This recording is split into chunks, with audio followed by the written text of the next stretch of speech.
Welcome to the routine section review of Duolingo Japanese. In this section, we're going to build upon the prior knowledge that you had learned in the previous time section, as well as learn to describe where we are going, when we are going, and dig into some new particles while we're at it. Let's kick things off by getting into some grammar, beginning with the ni and e particles, as this is one of the core ingredients from this section that you will want to understand well in order to make sense of the following examples. Let's start with the ni particle.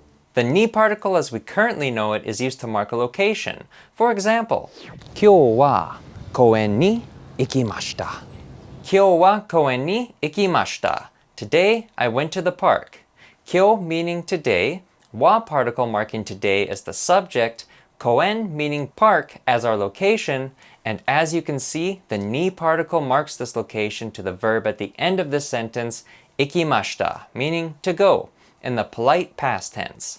If you have made it this far in Duolingo, you probably already knew how this worked. But best to review so we are all on the same page before taking this up a level, which we will do right now. This section of Duolingo teaches us how the ni particle is not only used to mark a location, it can also be used to mark the time at which something happens. Here's a basic example. 3時に行きます. I will go at 3 o'clock. 3時 meaning 3 o'clock. The ni particle now is marking the time with the verb at the end of this phrase, ikimasu, to go. To continue on the subject of time, not only can ni be used to mark a specific time as read from a clock, it's also important to note that ni can be used to mark time-related phrases, such as days, months, or even years, as long as they're measures of time. So, going back to our previous example, if we were to change 3時, 3 o'clock, to getsuyobi, meaning Monday, and now this phrase states, on Monday I will go. As you can see, this particle is pretty darn powerful. But have we unlocked all of its power? Probably not, but that's all I know on the subject so far. However, I do know one person who is much wiser than I, so let's ask Chisa, our friendly neighborhood Japanese helper, what she has to say about the ni particle. The ni particle is always placed before a verb and also after a noun. And then that noun always shows the final destination. So for example, to say, I go to school, 学校 is a school, and then 行きます is to go in a polite way. As I just said, the ni particle is before a verb, which is to go, and then also that is after a noun, which is school in this sentence. So that's how I always hear between Japanese. Moving right along to the next particle from this section, the e particle. This particle can also be used just like the ni particle. However, it cannot be used for time, only location. So how can we tell which one to use? Well, here's the description from the app. And I quote, ni focuses on the journey and the destination of going somewhere, but e focuses more on the process of going. Now I know I'm not the brightest one around, but I think it's fair to say that I need a little more help on this one. Let's call Chisa. Moshi, I need help. You know, like in reality, all you have to know is there's no difference between a ni particle or a particle. I actually took some time to study about the difference between ni particle and the e particle. It turned out pretty interesting. So apparently the ni particle is used to point specifically the very final destination. But the a particle is used to show a place where you stop by or to show a wider range of direction. So for example, to say toward the east, the a particle should be used as the direction is kind of vague and also very wide. I would just recommend that you always use the ni particle so that you don't have to worry about making mistake. The next pieces from this section I wanted to go over was the following adjectives. Maiasa, meaning every morning, and Mainichi, meaning every day.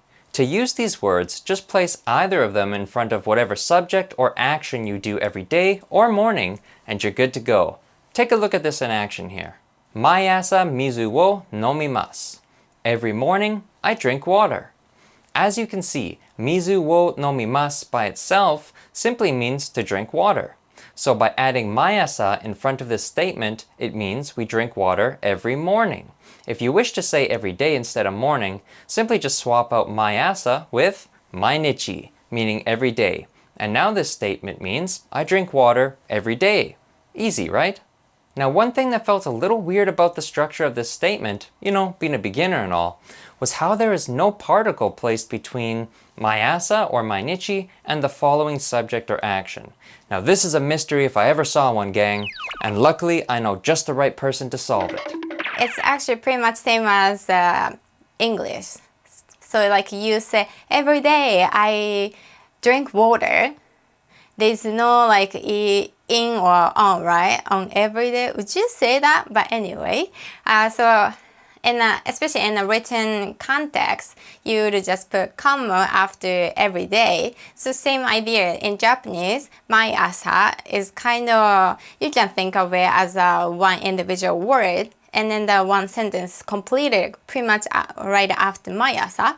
And then we also have Japanese comma, which is directed different way. You'll see it. Anyway, and then I drink water, which is mizu o nomimasu, which is the another completed sentence. So here you go. Did I explain well? Did I? As Maiasa means every morning and Mainichi means every day, does mai just mean every? Yes, mai means every, but a little bit different from English. And plus, mai isn't an individual word, so you can't use it by itself. A difference from a meaning of every in English is mai means repetition, so comes before a noun that can be a repeated action. With that said, dinner is a repetitive action, so you can say mai yushoku, mai, and yushoku is dinner. But you can't say mai bito because hito, which is people, are not like repetitive action. Mai asa, every day comes, so that's why we can say every mai asa, which means every morning. Now that we have all the groundwork covered, let's learn the full key phrases from this section, including how to say when and where you're going, or not going. As we have already covered how to use the ni particle to say where or when we are going, let's put these two together in a more detailed combo example from Duolingo. Example 1. Hachiji ni gakko e ikimasu. At 8 o'clock, I will go to school. As you can see, this example states both the time and location that we are going, all in one phrase.